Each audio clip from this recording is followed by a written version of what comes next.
Hello everybody, welcome to the Wonky Angle, where I talk about electronic music, both new and old. And today I'm talking about the new album from Vale-Smith, If You See a Blur. Alright, it's time once again to talk about Vale-Smith. Hopefully we're no stranger to this UK experimental, wonky, future-based artist and friend of the channel. I have covered every single one of his previous studio albums, and link to the playlist for all of those can be found in the description. This guy's obviously been on one heck of a hot streak these past couple of years. While I thought his first handful of albums were very good, it wasn't until his 2022 album Skate that his stuff clicked with me on a whole different level in the way he combined his somewhat chill but high detail blend of trap and wonky elements with more UK garage and house elements, giving his stuff more of a pulse than ever before, and the results were nothing short of mind-blowing in the moment. So much so that he landed my album of the year for that year. And he'd also put out another album in the same year called Rekindle, that while I didn't find quite as mind-blowing, what with it returning to the somewhat lower-key status quo of his earlier catalog, has actually been very slowly growing on me in the time since its release. I do think it's probably his best album purely from a flow and sequencing standpoint, and I think I can say I like it a little more than, say, his 2020 album, Are You Sick of Being Unlucky, at this point. Got all the CDs, isn't that fucking cool? And of course, early last year, he delivered another knockout in Yo, which showed him even further leveling up his sound design and melody game and delivering so many of his best individual tracks ever with the meatiest and most substantive track listing he delivered yet. There may have been a few choices regarding the sequencing that I personally disagreed with, and the album might have run on about 3 tracks too long for its own good, but that was honestly the only things keeping that album from being even better than Skate. It's brought me back for just as many repeat listens as that album and snagged the number 2 spot on my year-end list last year. Since then, he's continued to stay active, putting out multiple projects in collaboration with rapper DXR, such as the 11 Nights album, which I covered into Some Stuff I Missed roundup, or another EP called Eat Your Heart Out, which just came out like the other day. And he'd also put out a big compilation of beats and unfinished demos called Misremembering 2 Vale-Strumentals, kind of designed as a lower stakes background music-y beats to study 2 type project. Could also be a bit on the long-winded side, but still a generally good time for what it's going for. But in terms of a new Vale-Smith studio album, it's been a slightly longer wait than usual. And by that I mean it's been about a year and a half, a pretty normal length of time to wait between albums. It's actually kind of crazy that he was dropping albums as strong as he was every 6 months for a bit. Initially it looked like he was going to be teasing a release for early 2024 when this past December he released a loose single called The Day Is Coming. A pretty fun little 80s-ish house groove behind that one, though that ended up not making the cut, and he'd apparently spent a long time trying to pin down what specific direction he wanted to go in for this latest album, going back and forth on whether to make this album even catchier or more accessible, or starting to move in an even more experimental and challenging direction. And he went on record to say that he eventually decided on the latter option, and was planning to release some of his least accessible work yet. Which, in itself, once again had me pretty excited. After how much accessible and catchy material was already on Yo, I felt like some more out there experimental shit was exactly the kind of thing that Vale-Smith's catalog could use more of. The more experimental tracks from Yo, such as The Real Bright Blue and Itinerant But Still Nothing, were some of my biggest favorites from there and left me wishing he made that kind of material more often. Granted, if you'd ignored what he'd personally said about it and were only going off the promise of the actual pre-album singles he dropped in lead up to this project, it'd probably make you think he was just going to go the accessible and catchy direction again. He led off this album's rollout with the track Catchphrase, which was an especially light and fluffy melodic cut, kind of in a similar vein to previous tracks of his like Dain Ketomitsu, although in my opinion, a markedly better iteration of the idea behind that track. The melodies on that one are some of the nicest and most low-key uplifting he's delivered in a minute, and that should really be saying something given how many tracks on Yo were going for the exact same kind of sound. Especially like the drop in the last minute or so of the track, which has all these nice pianos and big expansive synth cores that feel like turning on an old Mac computer. It's in a similar way for me as Dain Ketomitsu's outro, which felt like receiving some good news after a rough day and immediately improving your mood, but even more blissful than that track. It may not have been the kind of thing that I hadn't heard from him before, but he was once again doing it really well, and in such a way that I did feel myself wanting to come back to and replay. And the other single he released was the album opener Like Twice or Thrice Jam, which initially struck me as pretty much the exact same idea as Catchphrase. I mean, that's still a solid track. Lots of nice violin textures, big piano chords, and some kind of neat, plinking, kalimba-ish texture in one bit. A lot of warm and sunny vibes going into it, and it did grow on me the longer I've sat with it in fuller context of the album.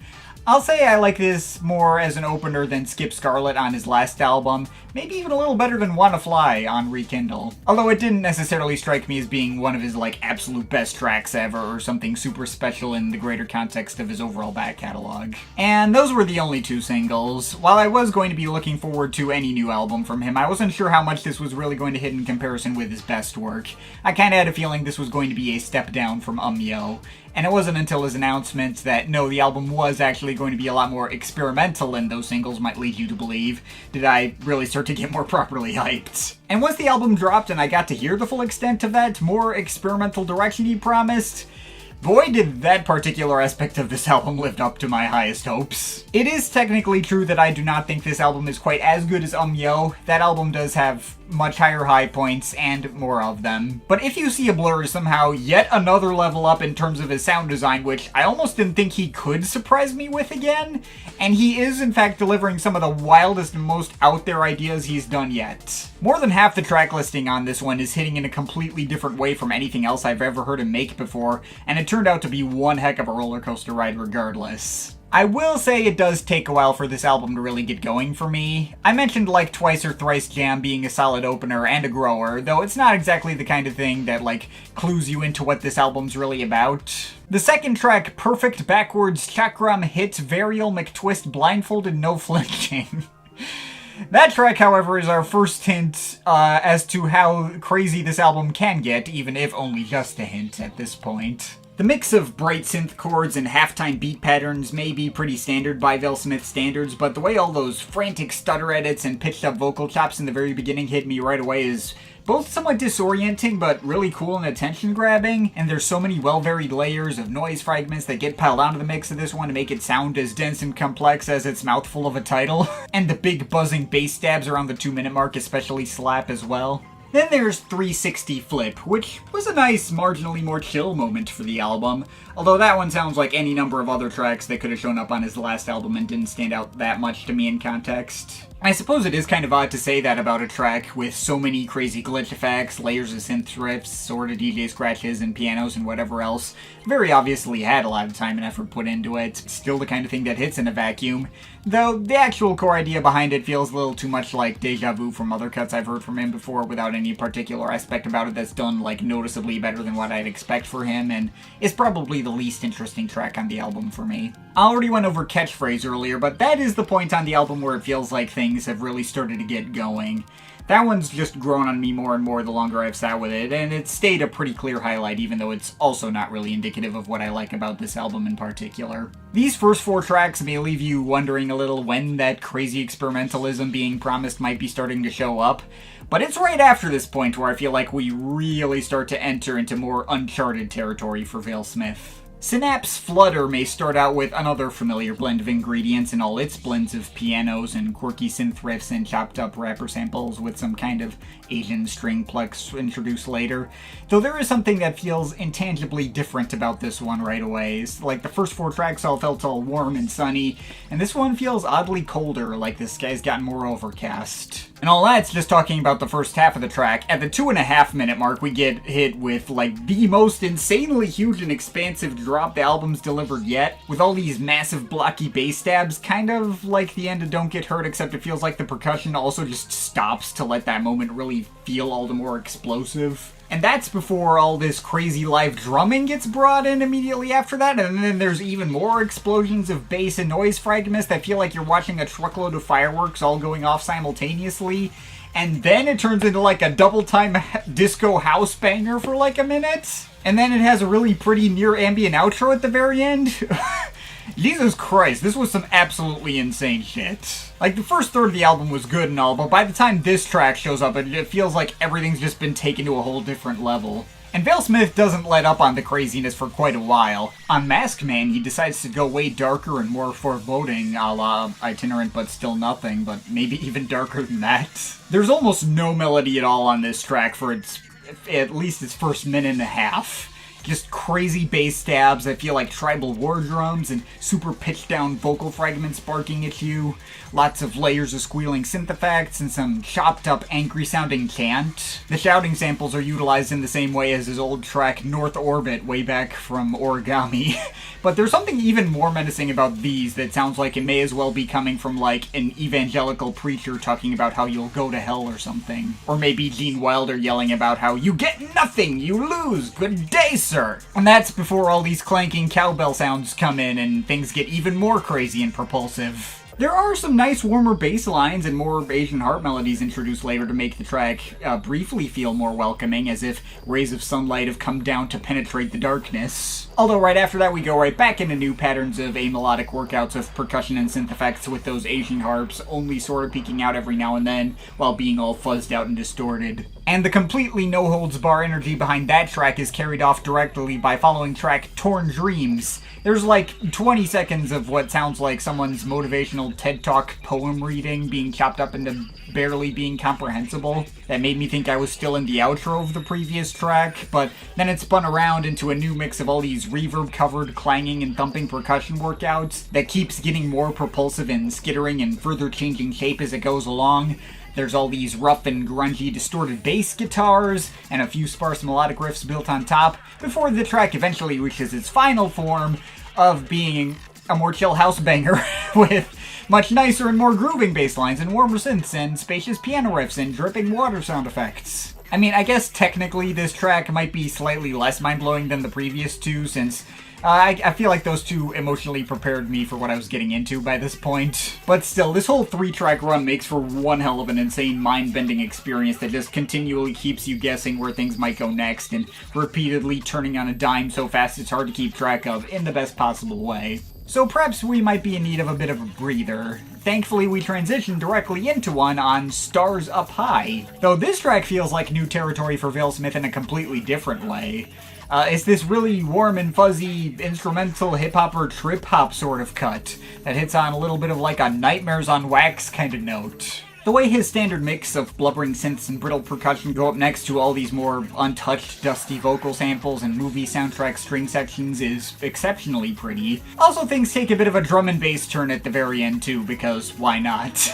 This may technically not be much more than like a transitional interlude or something, but I've never heard him make a track that sounds quite like it, and it really hit for me in that way. Next there's Sundial Ultra, which has another especially interesting mix of sounds, but taking things into yet another new direction. You got all these really fast-paced and punchy 80s beats, chopped up acoustic guitars, and some female vocal chops that kind of resemble the ones he's used on other old tracks, like Tethered to Us or Just My Luck, but even brighter and more energetic. Not even to get into all the big noise-heavy drops that come in around the second half, or the wobbling dubstep bass that comes in after that, or that very last bit that gets a lot groovier, I guess. All the individual musical elements going into this track do sound kind of familiar to other old tracks of his, like there's parts that remind me a little of Full Moon Above the Abacus, or parts that remind me of the last two tracks on Rekindle, Busted and Ensign. But the way these elements are chopped up and recontextualized feels pretty fresh and novel. I guess it's kind of like bringing multiple unrelated eras of his sound together at once in some weird Frankenstein creation, but the way they're assembled makes them feel like something new altogether.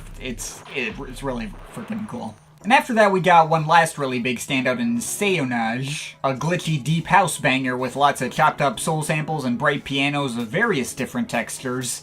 The underlying groove is so straightforward and immediate that it makes this track almost feel like it wouldn't feel out of place being released on like Anjuna Deep or something, in the good way. Although the mix is much busier and has more going on than the kind of mix you'd expect out of releases on that label, also in the good way. I'm admittedly not sure if it would have hit for me in the same way if he had, say, chosen to release it as a third single, but the way that it's sequenced immediately after all these other crazy out-of-the-box ideas kind of allows it to feel like it belongs as another cool new twist alongside all the other twists this album's been hitting me with. Call it a bookend to Catchphrase to finish off the run of what I feel to be the best part of the album. Now, as we move into the very end of the album, things do start to return to something of a status quo once again.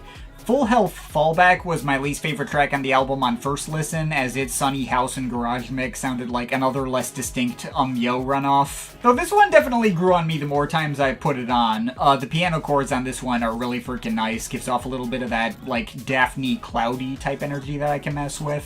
And finally, the album closes with Up Awake Elf Rages, a track which kind of feels like it's going back to the standard expectation of Vale-Smith's production, the standard trap-ish percussion patterns going up next to acoustic guitars and chopped-up ramper samples. All feels like it's sticking to a pretty familiar formula for him, but I do quite like some of like the ambient textures that show up in various parts that almost have like an orchestral quality to them, and I feel like there's a really distant saxophone riff in there too, which I like. Also, of course, the last 30 seconds of the track is the best part, just this really heavy buzzing bass pad crashes through and squashes everything underneath its weight as like a little few sparse fragments of sound echo out at the very end. This track in a vacuum may not really be much of a standout, and there's nothing really mind-blowing about it when compared to other tracks of his, but it does feel like it was suitably well built to close out this album and end things on a climactic note. Maybe feels like the kind of thing where he just like opened up his DAW one day and was like, right, let's make an album closer. So yeah, it serves that purpose well. So that's everything on If You See a Blur. Yeah, Vale-Smith delivers another winner. Guy has done it again. I may have my issues with the album. It is very much middle-loaded, with that whole run from Catchphrase to Seio-nage hitting for me way more than either the very beginning or end. But once again, the worst parts of this album are all at least pretty solid. It's all sequenced very well, it's very tight and to the point, and perhaps more importantly, there's very much an experience that I can get out of this album that I can't get out of any other previous Vale-Smith record. I may still personally like Chorus Gate and Yo more than this. I feel like those albums hit me on a markedly deeper emotional level, and I'm not sure if their spots are likely to be unseated at this point. But I don't think I would have been as happy if I'd just gotten more stuff that sounded like those albums either. Nothing gets me engaged in the longer-term catalog of an artist like variety and reinvention. I like it more when an artist evolves and tries new things, adds something new to the conversation that their previous work didn't touch on, and I'm more than happy to see Vale-Smith continue to do that. This album wasn't necessarily such a change of pace to feel like he was taking a big risk or delivering anything that would alienate his existing fan base. Chances are, if you've enjoyed any of his other previous albums, and especially the second half of Yo, then you're going to like this stuff as well. But he's making sure his sound stays fresh, and in the process, making some pretty mind-blowing stuff along the way. I think I can definitively say that this is my third favorite album from him to date. I can definitively give it my recommendation to check it out. Chances are it'll be notching another year-end list spot somewhere. It's great! I'm overall feeling an 8.3 out of 10 on it. But of course, this is just my opinion. You can feel free to disagree with it, but I'd like to hear your thoughts, so leave the comments in the comment thing down there. Shout out to my Patreon supporters. They're awesome people. You want to add yourself to that list or make me review something, link to my Patreon is in the description. But yeah, that's pretty much it. That's all for today. See you next time.